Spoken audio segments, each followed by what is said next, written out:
Olá! A amizade é considerada um dos sentimentos mais nobres. Podemos reconhecer um amigo num instante de um olhar e nada mais. Quem nunca fez um novo amigo de infância numa fila de cinema ou no supermercado? Nossa memória de vida, nossos comportamentos são a construção de nossas relações. Para um amigo, eu olho, eu pisco, ele já entendeu, a gente já aconteceu. Diz-me com quem andas e te direis quem és.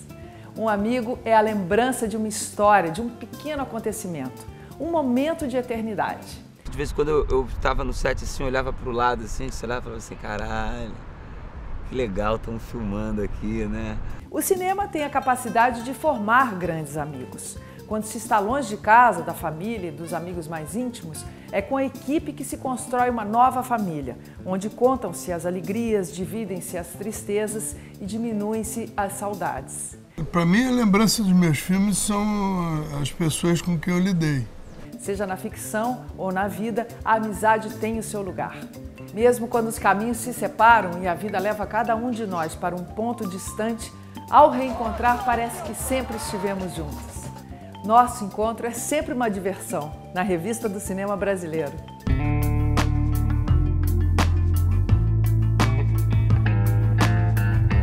Reunimos os atores Jonathan Hagensen, Silvio Guindani e Caio Blá para saber como foi o processo de criação dos personagens para o filme Brother.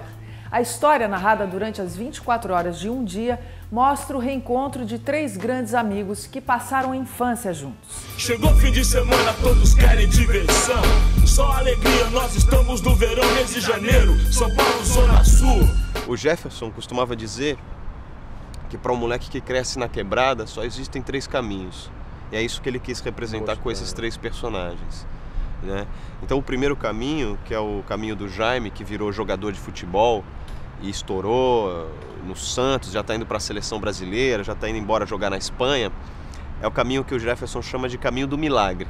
O PIB é o trabalhador, é 80% da quebrada. E o Macu é o cara que tem a identidade total com o bairro. É o moleque do bairro, é o cara mais querido da quebrada, que conhece todas as vielas como a palma da mão dele. Pelo menos eu não fico enchendo um rabo de pinga no Alessio, né, mano? Você me respeita, moleque! Você me respeita! Você me respeita, moleque! Olha aqui, mano. Você não é meu pai! Eu sou seu pai, moleque! Toda a favela brasileira é um matriarcado, né? Esses meninos são meninos que crescem sem pai, nenhum deles tem pai. Né? Então são as mães, as tiazinhas que fazem essa reserva moral, né? Que são as chefes de família. A gente filmou no Capão Redondo, que é um bairro mítico de São Paulo, é um bairro que tem uma história muito forte, uma cultura própria muito forte. E nos anos 90, quando a violência estava explodindo, né, o Capão sempre foi o centro da violência em São Paulo, né? A cúpula do crime tava lá. Se reunia ali.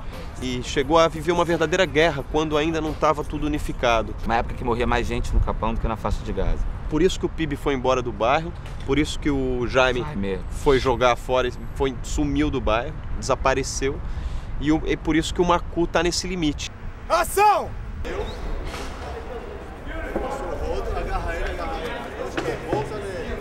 Quando a gente chegou lá no Capão, a gente estava muito excitado com essa ideia de conhecer os Racionais e a coisa do rap, né, do que significa o bairro, os escritores, o Ferrez, porque a partir da virada do ano 2000, o que acontece no Capão é uma fase de superação, acaba a guerra e aí vem uma geração inteira que surge com um outro pensamento, com um pensamento de superação, com um pensamento de vitória, principalmente, né, por causa do trabalho dos Racionais, da música de protesto. Né? O adolescente está muito sonhador, ele quer realmente ser jogador de futebol, quer ser bem sucedido, ele quer pegar a melhor gata do bairro, ele quer ir ao cinema. E aí o Racionais ele acaba alimentando esse sonho e criando uma perspectiva. E a gente descobriu que, na verdade, a verdadeira história desses personagens, quem guarda essas histórias, quem preserva essas histórias, são as tiazinhas, que perderam muitos filhos nos anos 90, que tem muito filho preso. Só dei uma puxada aqui para vocês voltarem já na de vocês. Preparação é estar do lado do ator na sua jornada, quase sempre solitária, de descobrir a personagem.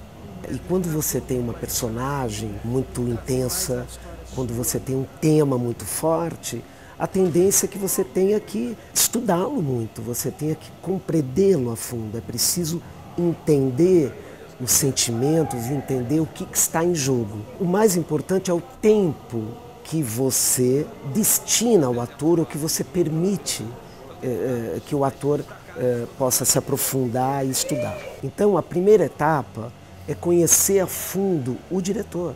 O que ele quer, ele está acalentando esse sonho durante tantos anos.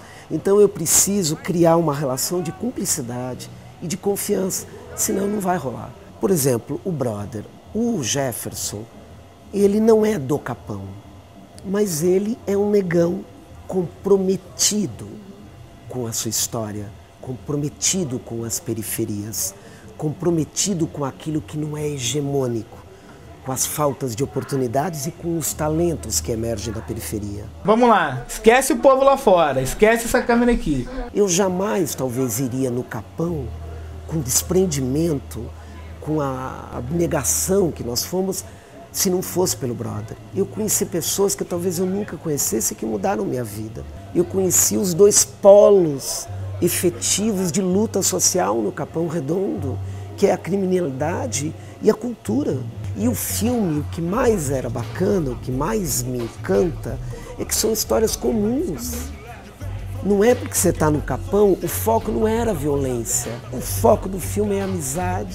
Os atores, que também são amigos na vida real, se reencontraram depois de algum tempo sem contato. Nós fomos descobrir como surgem as amizades dentro e fora do set de filmagem. A primeira apresentação desse filme foi no Panorama, em Berlim, no ano passado. E os alemães, quando terminava o filme, eles viravam pra gente e falavam assim: nós nunca vimos um filme com tantos homens se abraçando. Isso é normal no Brasil? A verdade é que a amizade, num lugar como esse, onde todo mundo passa dificuldade, onde todo mundo passa necessidade, onde todo mundo tem medo. Medo dos bandidos, medo da polícia, entendeu? Medo da chuva, porque pode arrastar o barraco, medo do seu filho estar se metendo com essas influências. Então todo mundo tem muito medo, todo mundo sofre junto, é muita solidariedade. E a amizade, num lugar como esse, é sagrada. É uma parceria para você superar essas situações, porque acaba que, sem perceber, as pessoas, um depende do outro muito, depende mais muito um do outro ali. Esse cara cola na quebrada, por que não tem uma foto minha aqui? Por que não tem? Porque você é muito feio, mano. Você é muito feio. Isso mesmo, No filme eu olhava pra esses caras, cara, se alguém chegasse perto deles e qualquer ameaça, eu ficava, era uma coisa, um sentimento muito, muito louco. Isso me mexeu comigo. Eu falei, pô, eu nem gosto desses caras agora, tô olhando pra eles e me sinto assim, irmão e aquele sentimento mesmo de amor. A gente ia fazer o Proibido Proibir juntos. Que eram os dois irmãos que moram juntos, que vivem juntos e se apaixonam pela mesma mulher. A gente chegou a morar junto para fazer o filme. E aí no último momento o Silvio precisou sair, o Alexandre entrou, ainda bem, o filme ficou muito melhor. Ficou muito melhor. Mas aí o que aconteceu? A gente estava com essa dívida de fazer um filme em que a gente fosse irmão e que a gente tivesse essa relação forte. Então o Brother serve também como um registro, assim. E o nome é sugestivo, muitas vezes na vida a gente fica com... A gente tem vontade de trabalhar com alguns atores e com alguns amigos até. E aí outros compromissos eles vão batendo e a gente não consegue fazer. A gente já se falou algumas vezes, pô, vamos fazer tal peça juntos. Aí a coisa vai pro outro lado, vamos fazer tal filme juntos. A verdade é que tinha muitas cenas do Brother sobre a amizade deles que eram documentais.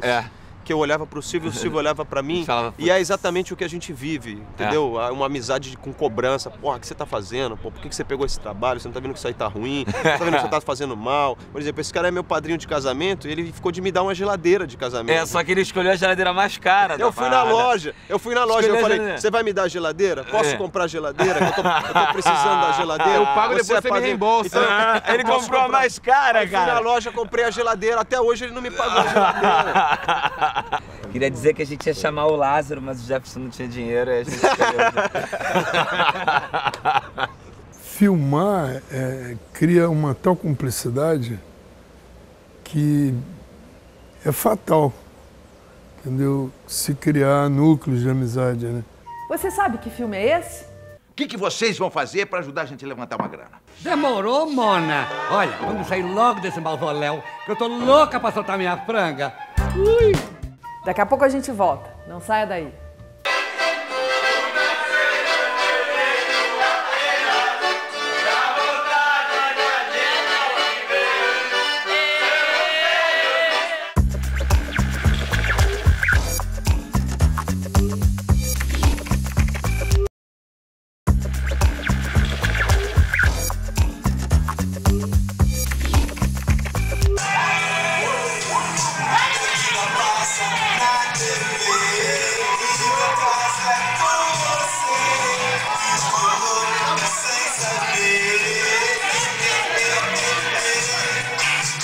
estudou cinema em Nova York. Seu primeiro longa, Ó de Quê, conta a história de uma turma de amigos e foi feito em esquema de mutirão. Seu mais novo filme, Muita Calma Nessa Hora, com o roteiro de Bruno Mazzeo, também fala de amizade. Hoje comigo no estúdio, o diretor Felipe Joffre. Felipe, seja muito bem-vindo aqui ao Revista. É um prazer conversar contigo aqui. E eu queria começar assim, bem pelo começo. O que te levou a fazer cinema? Não foi uma coisa muito planejada. Eu, na época, estudava comunicação na PUC, não existia o curso de cinema na PUC. E eu tenho um primo que também é cineasta, José Joffre, e ele me deu uma oportunidade de visitar um set. E aí eu, vendo o set, eu fui estimulado pelo ofício mesmo, por você ver as pessoas trabalhando. E aí eu fui fazer um curso nos Estados Unidos.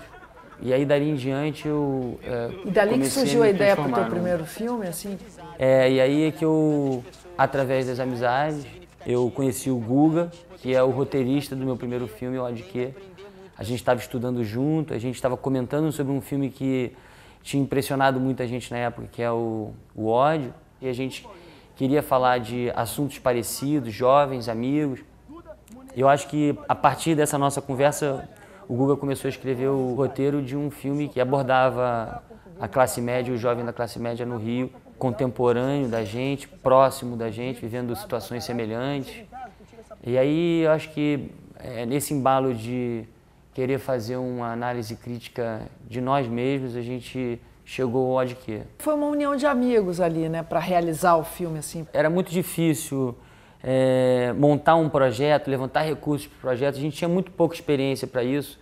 Em função dessa dificuldade, a gente descobriu uma forma semelhante a que a gente estava, na verdade, produzindo as nossas pequenas coisas e multiplicou. Então, se a gente estava fazendo aqueles curtas entre os amigos, junta aqui, vamos lá, chama um, chama o outro, dando oportunidade para as pessoas ao mesmo tempo que gerando oportunidade para nós mesmos, a gente pensou, pô, vamos parar um pouco dessas nossas investidas e vamos fazer uma maior, se aproveitando do mesmo movimento. Ou seja, vamos chamar os nossos amigos que estão interessados em fazer uma coisa maior e poder assinar os seus primeiros projetos e vamos fazer um longa, por que não?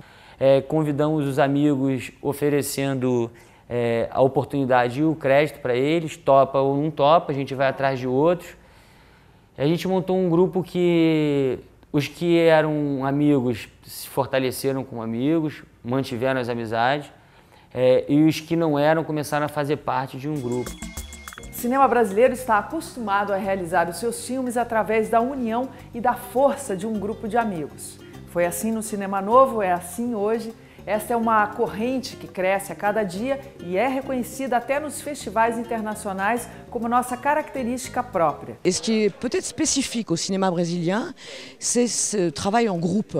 C'est-à-dire on peut rencontrer un jeune critique qui est aussi producteur, ensuite un critique qui va être producteur d'un ami à lui, un producteur qui va être le monteur d'un film d'un ami à lui. Il y a ces communautés de jeunes qui travaillent les uns avec les autres. Et ça, c'est assez spécifique, je pense, à l'Amérique du Sud, parce qu'il y a aussi ça en Argentine. Ce qui moi, me ravit, me réjouit, c'est de voir la façon dont les jeunes cinéastes ont pris l'habitude de travailler en groupe, en communauté. Et depuis 4-5 ans, on voit vraiment des groupes de gens qui travaillent ensemble, qui s'échangent les postes, qui font les films, qui travaillent avec les autres. Et ça se ressent aussi dans les sujets qui sont traités, et dans le rapport au groupe, dans le rapport aux gens, à la communauté. Et ça nous intéresse beaucoup. Seja debaixo de sol ou de chuva, os amigos estão aí para o que der e vier. Foi assim que o diretor Matheus Souza realizou seu primeiro longa, Apenas o Fim, e Mauro Lima, de Meu Nome Não É Johnny, produziu seu novo filme, Reis e Ratos. Não, falando sério, eu tenho aquela prova agora. Depois da prova a gente conversa. Eu tô indo embora. Tá bom, então quando chegar em casa você me liga, viu? Eu tava ali no terceiro período da faculdade e queria filmar. Tava difícil de convencer as pessoas a investirem, fazerem uma coisa diferente ali dentro.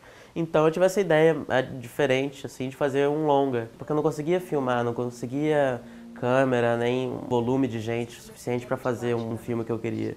Para fazer parte da equipe eu resolvi chamar meus amigos, porque eu nunca imaginei que ia dar em tudo que deu depois, assim. Eu te amo. E eu sei que você não gosta mas eu acho o amor tão mas... triste, sabe? Sei lá. Eu queria aprender fazendo, reunir pessoas que queriam também aprender fazendo, pessoas que queriam fazer fotografia, arte, figurino, e que eram os meus amigos, estavam convivendo ali comigo todos os dias. E no meio ali eu falava da minha ideia pro filme, as pessoas iam se empolgando. Reuni o elenco também, eram amigos, o Gregório e a Érica, eu conhecia de um curso de teatro que eu faço, o Tablado. O Apenas o Fim foi um filme completamente informal, assim, a gente fez com uma rifa de um whisky, parte do orçamento, assim, metade do orçamento, que a gente inclusive vendia a rifa para amigos. É no curso de cinema que você vai conhecer a sua galera, assim. A galera que você vai fazer os seus primeiros filmes. Ali que você vai conhecer alguém que pensa igual a você, só que quer trabalhar numa outra área. E aí não é só um diretor que chega lá com a ideia e faz tudo. O cinema é equipe. Mas e eu? Você? O que você acha que vai ser a minha vida? Você vê filme demais, você vai acabar me amando pra sempre. Até agora, 90% das coisas que eu fiz foram envolvendo amigos, assim. Eu acabei de fazer um seriado também pra televisão, no qual a equipe tinha amigos, então a gente gravava e de repente a gente estava gravando uma cena. Aí foi dar uma pausa para montar o set para a cena seguinte. Aí eu e a galera de direção de fotografia ficávamos brincando de altinho do lado de fora do set. Eu sou muito workaholic, eu não pratico muito esse negócio de vida social. Então, o que eu mais faço é trabalhar. Assim, eu estou o tempo todo trabalhando num projeto, numa peça, ou num filme, ou num seriado. E todos os meus amigos são atores, ou trabalham em técnica, ou trabalham... Então, eu estou sempre cercado com os meus amigos. É meio que isso que eu faço no meu tempo livre, é mais trabalho entre amigos. O que está acontecendo aqui é que vocês querem uma coisa grande. Realmente grande. Bem maior do que o velho Roniato aqui. Eu, honestamente, não tenho a menor ideia do que seja. O Reis e Ratos é uma história delirante, é uma trama delirante com um fundo de história real, né? Que é parte da história recente do Brasil, que é o golpe de 64. Então, na verdade, é uma história de alguns personagens que estão ligados, conscientemente ou não, à conspiração que levou ao golpe de 64. Mas esses personagens não existem e a trama deles, que é uma intersecção com a verdade histórica do golpe de Estado, é também delirante. O que liga eles àquilo e por que eles estão ali é uma história inventada, completamente delirante, criada, que parasita e se aproveita da história do Brasil. Eu não preciso dizer que tudo isso tem que ser feito de um modo discreto. Eu era produtor associado do Bem Amado. E a gente estava filmando numa locação específica aqui no Rio de Janeiro. Quando eu cheguei na locação, eu fiquei de boca aberta com a locação. Eu falei, nossa, que lugar incrível. Vai ser o Hotel do Iluminado, assim. E ficou uma piada durante o almoço, assim, pô, vamos fazer um filme aqui, uma história de terror, não sei lá o que, papapá. Quando chegou no fim do dia, eu lembrei que eu tinha um roteiro, que era Os Reis e Ratos, que se passava exatamente nos 3 anos do Bem Amado, que é 62, 63, 64. Eu falei, além da locação, ainda tem os cenários do Bem Amado, figurinos, objetos e não sei o que. Eu fui que soltei essa. Aí a Paula, você consegue fazer isso em 15 dias? Aí eu, 17, me faz por 17. Aí ela falou, então vamos fazer o seguinte, a gente faz isso aqui antes de desproduzir o Bem Amado, porque se desproduzisse o Bem Amado, era inviável. Tudo que eu quero na minha vida é poder trabalhar de pijamas, ir à praia e tomar meu chopp com colarinho em paz. A primeira pessoa que eu liguei foi o Celton e o Otávio Miller.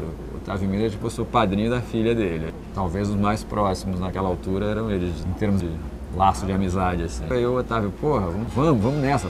Aí eu liguei pro Celton. O Celton tava numa espécie de retiro na época, assim.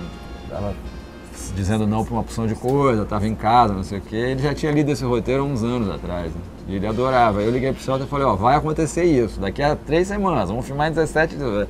Ele adora essas coisas, ele falou, bom, pra isso aí eu saio do retiro. Aí foi essa frase dele quando eu liguei, pra isso aí eu saio. Seu maldito desgraçado, pare de molhar minhas orquídeas! É um lugar onde se faz amizades e às vezes de uma maneira assim muito rica, porque é um espaço de tempo muito curto.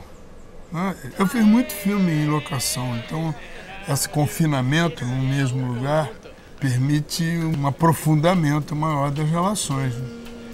O início tem uma certa estranheza, no meio do filme é uma coisa sensacional. A partir de um determinado momento vão surgir brigas.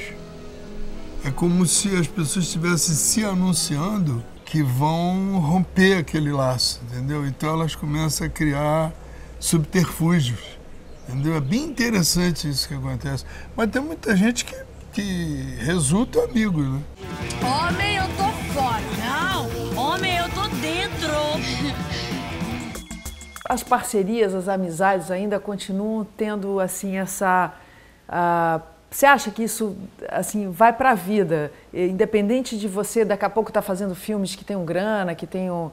Agora eu estou num momento e a gente está tocando num assunto que para mim ainda é muito recente, muito delicado. Eu mesmo estou tentando me reencontrar num momento em que o próprio cinema também se transforma. Eu tive a oportunidade de fazer um filme agora como diretor contratado, o que, de certa forma, são os caminhos que tantos dos meus heróis planejaram, de certa forma, nos últimos anos de retomada, e que eu almejei, que eu planejei, falei, vou me transformar numa pessoa que pode se oferecer para a indústria, e eu, de certa forma, fortaleci o meu trabalho como diretor para que isso pudesse acontecer. Isso agora aconteceu, mas eu também olho para trás e começo a questionar, como todos, talvez, nesse momento, estão fazendo esse choque de cinema de autor e cinema de mercado, o que é mercado, o que é cultura. Talvez o grande pulo do gato agora, por tudo estar se redesenhando de certa forma, é a gente tentar fazer isso, tentar fazer com que a força do nosso cinema autoral não se perca para o mercado. O mercado e o cinema autoral, eles vão ter que, de certa forma, caminhar junto. Eu não sei se é uma boa comparação, mas os argentinos, ao meu ver, estão fazendo isso muito bem. Então, a gente não pode excluir nenhum dos dois caminhos. Eu acho que a gente tem que tentar fazer eles conviverem, e eu estou tentando aplicar isso. Falando nessa coisa de amizade, assim, no certo sentido, quando você trabalha com amigos, talvez você tenha também uma liberdade maior de se expor e pedir coisas também, né? Porque eu escolhi todo mundo que eu queria no meu primeiro filme. Eu era o produtor, eu era o diretor, eu que estava mandando, não, esse, não é aquele, quem se dane, quem manda sou eu. Não tem estúdio, não tem produtor, não tem ninguém. O filme nem existe ainda, e eu inventar o que eu quero fazer. No segundo filme, eu estava sendo contratado. Então, o Cazé, que é o produtor Muita Calma Nessa Hora, o Rick e o Bruno também, mas no caso, era com o Cazé que eu estava montando a equipe principalmente. Eu já conhecia ele porque eu estava fazendo cilada com eles no Multishow. E em cima disso, a gente teve que dividir as pessoas que a gente queria na equipe. Então eu fui tentando preservar as minhas amizades e experiências do meu primeiro filme, fui tentando trazer os meus amigos, e ele também, a gente foi fazendo um negócio junto. Então, o fundamento eram as amizades, as dele e as minhas. Então a gente estava somando amizades. Então eu estava descobrindo os amigos dele, ele estava descobrindo os meus. E eu vi que é importante também a gente não fechar panela, sabe? E você tem, assim, coisas que você projeta já fazer? A gente já vai provavelmente rodar O E Aí Comeu, que é um filme novo baseado na peça do Marcelo Rubens Paiva. E aí, o Muita Calma Nessa Hora 2 também. Eu nunca me imaginei fazendo um parte 2 de algum filme. E aí a gente vai ampliando todo esse discurso, né? Para poder intensificar as amizades, falar mais de amigos, falar mais da nossa cultura, falar mais do Rio de Janeiro, do Brasil e etc. E poder até servir de estímulo também para quem está começando. As portas aqui do Revista estão sempre abertas para você. Quando quiser, venha nos ver com os próximos filmes. Você tem amigos aqui também. Ótimo. Tchau, querido. E agora, o resultado do Que Filme é Esse? O que vocês vão fazer para ajudar a gente a levantar uma grana? Demorou, Mona? Olha, vamos sair logo desse mausoléu, que eu tô louca para soltar minha franga. Ui! Dirigido por Hugo Carvana, com presença de José Wilker, Paulo Betti, Antônio Pedro e Pedro Cardoso, a comédia A Casa da Mãe Joana conta a história de 4 velhos amigos que moram juntos em um apartamento, passando por poucas e boas. Eles vivem um clima de farra, mulheres e trambiques. Você também pode participar do programa enviando seus vídeos para a produção. Visite o nosso site, estamos cheios de novidades. Por hoje ficamos por aqui. A gente se vê no próximo programa. Um beijo. Tchau.